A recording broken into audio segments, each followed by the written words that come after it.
جھوٹ، بخل، ظلم اور جہالت ایسے خصائل ہیں جس کا نتیجہ برائی ہے۔ نیک ہمیشہ اپنے اچھے خصائل سے لوگوں کو فیض پہنچاتا ہے۔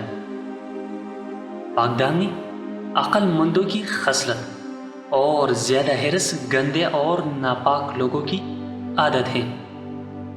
خندہ پیشانی سے رہنا شریف کی خصلت ہے۔ ادب نہایت اچھی خصلت اور مردانگی خبیث کاموں سے پرہیز کا نام ہے۔ احسار اللہ تعالیٰ کے نیک بندوں کی خصلت اور حرص بدکاروں کی عادت ہے۔ سب سے بہتر یہ 3 خصائل ہیں۔ پہلا حلم، دوسرا تواضع، تیسرا نرم طبع۔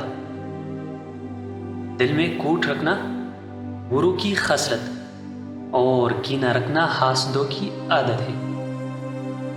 بادشاہوں کے ساتھ میل جول رکھنے کی خواہش نہ کر، کیونکہ کبھی تو وہ اسلام کے جواب کو طول کلام خیال کرتے ہیں اور کبھی گردن اڑا دینے کو ہلکی سزا سمجھتے ہیں۔